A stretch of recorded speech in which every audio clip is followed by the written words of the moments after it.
This is crazy, I'm on the right track, I'm finally found. You need some soul searching, the time is now. All I need is one mic. Okay, so in the last video, I played the one and only telephone call that I had with my brother during the entire time that him and I were executors, which is absolutely absurd, okay? I don't know why. I guess maybe it was a little bit of naiveness on my part. I did not think my brother was going to do this. I knew his wife was controlling, but I thought in this situation, since they wanted their money so bad, hold on, there's like a piece of hair in my eyeball right now. I knew his wife was controlling. I always knew that. I just thought that since we had both signed that agreement, my brother would abide by the rules, because normally that's the type of person he is. But I guess I forget that he has changed a lot.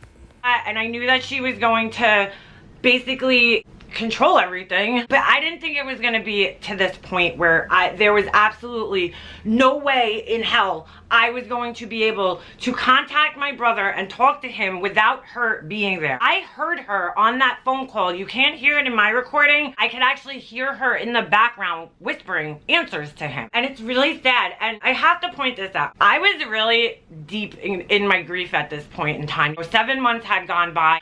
I was missing my mom a lot. You know, you don't realize how much you miss somebody until they're not around anymore. And this is probably the best way to explain it. And anybody who's lost both of their parents, especially at a young age, you could probably relate with this. I felt like I lost my identity. I felt like half of me was just like cut off and missing. Your parents, and if you have a close relationship with them, they are the people who know you better than anybody else in your life. I had to learn how to function without my mom. I almost felt like an orphan, you know. Yeah, I'm 38 years old, but I still need my mom. I still needed my parents, and to not have them there, even to this day. Random quick story. I went to my cousin's house yesterday, my cousin Nico, who's one of the only people who supported me through this whole entire thing. I mean, really supported me. And I can't even tell you guys how thankful I am for that. And I don't even know if I've ever explained this to you guys, but I used to love going to my family parties. I used to really, really enjoy seeing my family. We had a big family. It was always so much fun. And it really makes me sad that my son doesn't have that. My cousin Nico, she lives like an hour and 40 minutes away from me, so it's kind of a ride. So we don't get to see each other that much. We talk like every day, but we don't actually physically see each other all that much. So yesterday, my son and I took a ride up to her house because she had just bought a new house, and I wanted to see her house. I came home last night. We had a great day together. It was a really nice day. But when I came home, you know, I was falling asleep last night, and I started to think to myself, like, wow, you know, like, I forgot what it was like to be with family. Obviously, my son and my husband are my family now, but like, family played such a big role in my life that it was my life. Like, I really put a lot into my family. My motto was like, family comes first no matter what. No matter what. And when I went to my cousin's house yesterday and I sat there and thought about it, I was like, wow, it was so nice to just be around family again. I forgot what that feels like. We don't see my husband's family all that much. He's got two brothers that live here, but like, you know, they're always busy. They got their own kids, and we don't really get together for like every holiday with them. We always used to spend the holidays at my mom's house. My husband's parents live out of state. So being around family, like, I forgot what that felt like, because it's been such a long time. And you know, it just really felt nice yesterday. My son was playing with her son more so than myself. It hurts me because of my son. I had that growing up, man. I had a big family, and I had tons of cousins, and I loved playing with them at the family parties, and you know, I had a great time. And it really makes me sad. I had a really emotional week this week. You know, my son graduated kindergarten, and I know that's not a big deal, but when I had to fill the form out, I had to, you know, it asked if anybody was coming, how many guests you were having, and I was going by myself. It made me sad. I sat in that room that day, and all the other kids had their grandparents. Some of them had aunts and uncles, and I was like, wow, man. I never pictured myself in this situation with no family. It's kind of like I felt lost. When it first happened, I felt like I didn't even know who I was anymore. I really did. I felt like I could just completely lost my identity, and it's like, where do I belong? So I'm grieving, and I think I mentioned this in another video. I was really struggling with selling my mom's house. I really was. It was my childhood home. It was the only place I knew as home for 28 years of my life. Yes, I lived with my mom till I was 28 years old. And getting rid of it was like, it was just making everything so final. settling her estate and all that was making everything so final. And as you can hear in that phone call with me and my brother, it's all business. There's nothing. I think what I was trying to get across here is that there was absolutely no emotions from him at all. And, you know, people could say, well, everybody deals with things different and he's a man, and it's not that. You know, the person that I knew was a sensitive and caring individual, and it made everything sadder seeing that he was just flat and had no emotions about anything and never even mentioned my mom at all to me. And it's on my part too, you know. I don't ask him how he is. I don't ask him how his family is. I don't ask him how his kids is doing, because I know he doesn't want to have those conversations with me. And likewise, he doesn't ask me. I was explaining this to my cousin Nico this morning. We were talking about where I'm at with these videos and everything. And I was kind of explaining to her that that phone call might not sound as, you know, messed up to you guys, because you guys don't know him. But being a sister and knowing my brother is my whole life, and it's just like he doesn't even sound like himself. He sounds like a cold robot. It's like, come on, let's just get that money, get that money, get that money. And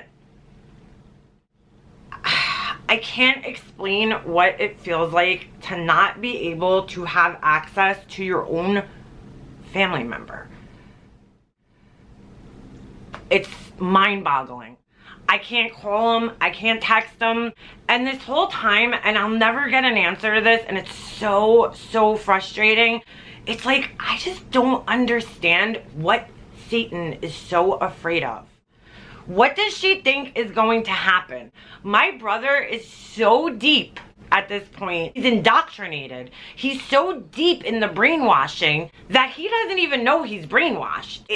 I'm not gonna break it just by having a conversation with him. It doesn't work like that. So this brainwashing is similar to like what people go through when they join a cult or something like that. You know, brainwashing is brainwashing, and when you have repeatedly used fear or threats or things to that nature to control somebody's mind, it's very hard to break them out of that, you know, and that's exactly what these narcissistic people do to their victims. I don't know what she's so afraid of, and at this point in time, I don't want a relationship with him. I had come to that decision long before this. As long as she's around, I don't think we could have a relationship. I just don't think it'll ever work out that him and I could have a real relationship, because she's so controlling over him and he's so indoctrinated, and I just don't like this girl. Because when you guys see how bad everything got in this situation, you'll understand why. It's not just dislike, it's I hate this girl. I absolutely hate her. She put me through hell while settling my mother's estate. I was really badly grieving at this point in time, and I'm not gonna lie to you guys, I almost had a mental breakdown during this time. And I consider myself somebody who's extremely mentally strong, but I really almost had a mental breakdown. I just never thought there would come a day that I wouldn't be able to talk to my brother. It's insane. Okay, so we had that phone call on the 22nd. And I don't even know if I explained this in the last video. The only reason I got that phone call is because I had to go down to my attorney's office. I had to show my attorney all these emails that I was getting and how absolutely condescending and demanding they were. And I also had to show my attorney how my brother was still refusing to speak with me on the phone and insisting that I only communicate with him via email, even though our attorneys had discussed this already. And I also had to express how I really strongly felt that I wasn't talking to my brother through these emails. Another thing I want to explain is that I always asked my attorney, like, I obviously never settled an estate before. I think I had a pretty good understanding of how things worked, but like, again, you know, this was all new to me. I never did this before. I mean, it's not like the kind of thing that you could go online and be like, oh, how do you settle, you know, an estate? Because everybody's estate is going to be different. My attorney's telling me like how things work, okay? I will say that the one thing he was good at was explaining things. He was very good at that. He didn't specialize in estates, if that makes sense. He's an arbitrator, my attorney. That was his area of expertise. Arbitration is basically settling things outside of court. You know, I didn't know this. I learned this in the process, but there's all different types of lawyers. Like, some lawyers do real estate, some lawyers do criminal law. Then you have lawyers that are arbitrators, you have lawyers that are litigators, And, you know, my attorney told me that he was like, you know, he could kind of feel out other attorneys, and he's like, your brother's attorney, I could just tell you right now, he's not good at litigation. Litigation is basically, that's the guy that you want to go to court and argue and fight for you. And then he also, his other area of expertise was in land matters, because he was on the zoning board for my mom, the town that my mom lived in, actually, years ago. He wasn't still on it while, you know, when I hired him, but he was at one point in time. Estates wasn't really his specialty, so like, he had done them before, I mean, because he told me a lot of stories about other estates that he had settled, but I think he, you know, also, things had changed over the years, and maybe he wasn't like as up to date, because he was old, my attorney. He was a really nice guy, just want to put that out there, like, but he just wasn't like, he wasn't the most proactive attorney, and he was very forgetful, and he wasn't a very good listener. He would talk a lot, but he didn't listen very good. My attorney's name that I hired was Richard, but there was another attorney named Fred. Fred was more, he did all the legwork. He would go to the court and file all the paper and everything like that. I don't think Fred really specialized in estates either. They made a good team, but would answer my questions and explain things to me the best that they could. And, you know, here's my brother, he's demanding lists, he's demanding this, he's demanding that. And my attorney's like telling me, well, you don't have to give him anything, you know, we'll get to that. We're trying to like almost make it like I didn't know what I was doing. There was something that I wasn't sure of. I always asked my attorney, and my attorney would tell me what to write back to my brother. It's not like I was just making this shit up. He would kind of give me an idea, and I would then word it in the way that I would word it. There was no need to keep a written record of the estate. You don't have to do that at all. But he's writing these letters as if like somebody's gonna read them. Nobody gave a shit about these emails, which I found out soon enough, and you guys will see. All right, let's just get into the next email. So we had that conversation, okay? It wasn't like we were having a discussion like, hey, okay, when do you want to do this? When do you want to do that? It was like, I'm just going to tell you what to do and when and where to do it, and you're just going to listen. We hung up, and you guys heard it, okay? So the next day now, at 9:20 at night, I get another email because Satan couldn't take it that, you know, my brother talked to me. She had to make sure she got through what she wanted to get through. So she sends me this email. Here we go. August 22nd. Estate follow-up conversation 8. And I'm like, why do we need a follow-up of a conversation that we just had? First of all, I still didn't have my papers at this point in time. So I get, Leanna, per our conversation last night. And then here we go with the little bullet points. I've attached email that I received from the bank regarding opening the estate account. I've already forwarded my information to the bank, and I will drop off the originals that I have prior to the opening of the account. As I have repeatedly stated, I am only available Monday through Friday on my lunch break. I am not available any Saturdays, and this is non-negotiable. Dude, I'm telling you guys right now, my brother doesn't work on Saturdays. I know he doesn't. For a 100% fact, I know he doesn't work on Saturday. And the reason I know that he wasn't working on Saturdays is because over the course of the next few Saturdays after he wrote this email, he was at my mom's house various times during the day. So he's totally full of shit that he was working. It was just yet another lie and another way for Satan, the narcissist, to control him. Non-negotiable. Because you know why? Satan can't give up her Saturday. She's got to get drunk. She's got to go to her little fairs and do all her little things. God forbid my brother did anything. Whatever. All right. Upon closing the Chase accounts and receiving certified bank checks, the estate account will be opened and bills will be paid immediately on site. As I'm sitting here editing this and looking back on these emails and kind of hearing them being read aloud by myself, I just can't believe I put up with this shit. I mean, this girl, the way she talks to me and the way she just demands that, you know, this is going to happen immediately. Like, it's so condescending. This is a common tactic used by narcissists and psychopaths and sociopaths and other high conflict personalities. I was going to say assholes, but we'll say personalities just to be nice. And the thing is here, too, that makes it extra devious, and I feel like I have to point this out to you guys, is she was testing me because she knew how hard I fought to get where I was. And she knew that, you know, it was my mom and it was really important to me. And so she was trying to go every which way she can to F everything up for me so that she would have a reason to have me removed as executor. And It's really, really sick because a normal person would not want to do this to somebody during a hard time in their life, like when they're grieving the loss of their mother. Again, there was no need to do this. Like, my attorney told me, like, you do not have to pay the bills immediately. And I'm sorry to keep pausing this because I know it gets annoying, and but you forget things when you're filming.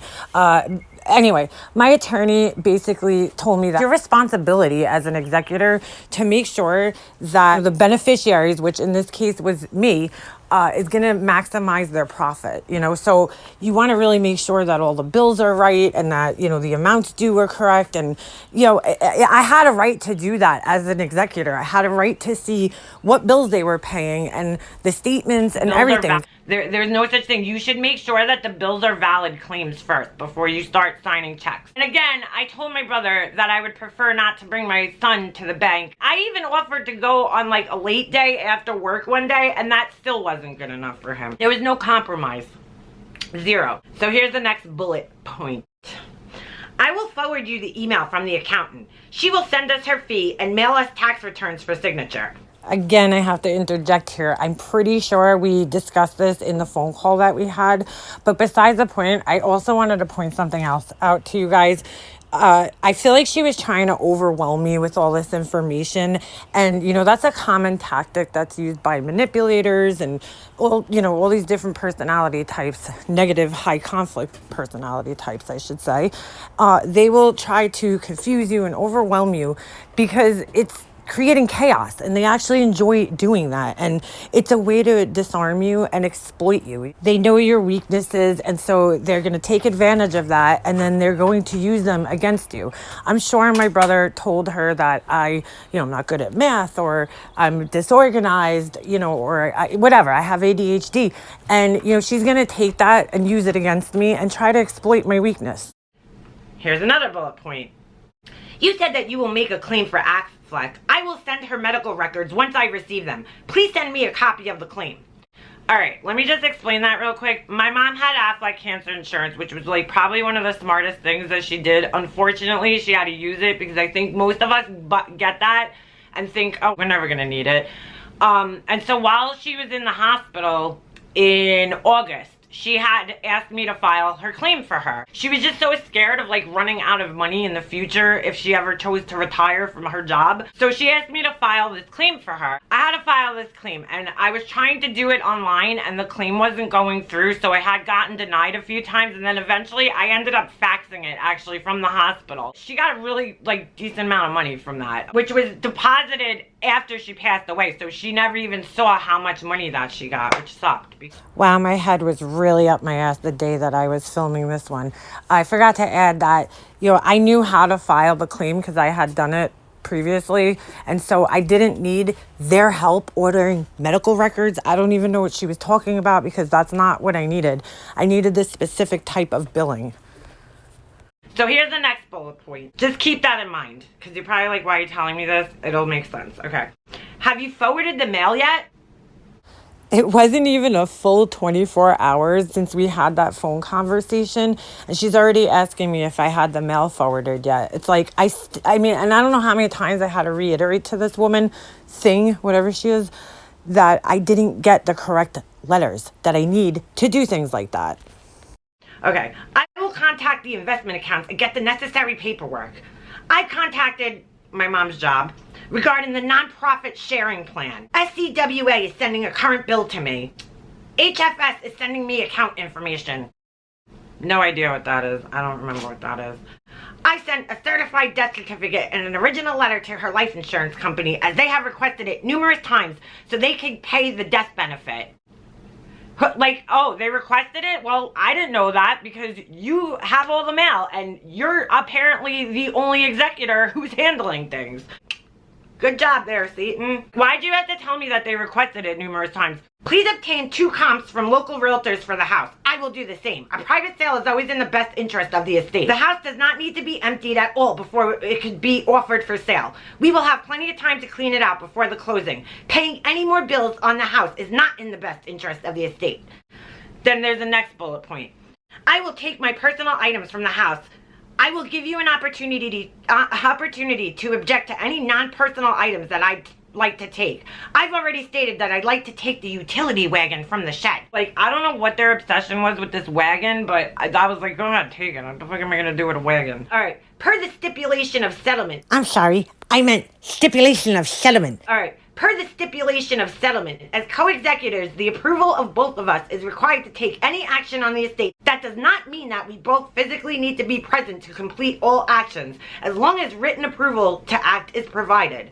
Documents that require 2 signatures can be signed in counterparts.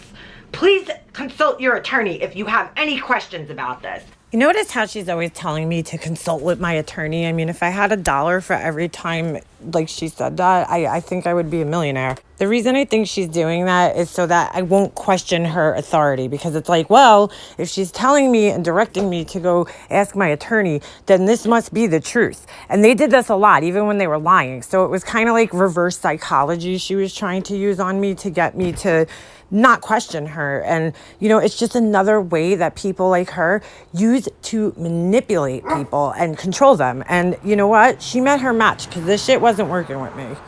This whole thing right here, it just pissed me off, because it's like, dude, you don't have to tell me to consult my attorney, okay? I know when to consult my attorney and when not to consult my attorney. And second of all, like, again, why are you talking to me like I'm an asshole? Why can't you just write it could be signed separately? They're trying to like talk condescending to me like they're all so smart, because this girl is a complete narcissist, and this is how a narcissist talks to people. She wanted me to feel inferior to her, so this was how she was talking to me. I did not want to sell my mom's house without going through it first. This house that I'm sitting in right now, my house was part of an estate. When we came to see the house for the first time, it was completely empty. There was nothing in it. I spoke to my attorney about this previously, and he told me that with the way that your brother and his wife is and how money hungry these people seem, I would never suggest selling the house without a real estate agent. Your brother and his wife are shady. You don't know what kind of shady things they could be doing under the table without a real estate agent. He didn't suggest that at all. But she's gonna sit here and tell me that it's in the best interest of the estate. No, it's not. It's in your best interest. And that was another thing that they constantly use. Oh, it's in the best interest of the estate. It's in our benefit, ultimately. It's not in the benefit of the estate. Everything that they would say was in the best interest of the estate is ours. So it's in our best interest, which means it's in your best interest. These people just wanted their money. That was it. They just wanted their money, and that was the end of it, okay? Call me crazy, but I was willing to sacrifice a little bit of money to just be able to take our time and do things with care and with heart and the way that my mom actually wanted them done. You know, I don't want to drag it out forever, but this was it. You know, this was it. We were cleaning her house out, and you know, we were selling it, and it was like ending a chapter of a book of our family. And it was really, really sad and hard to let go of. And I felt like the whole time my grief was just slowing them down from getting their money. And it was really sad. And so with that, I'm going to leave this one here.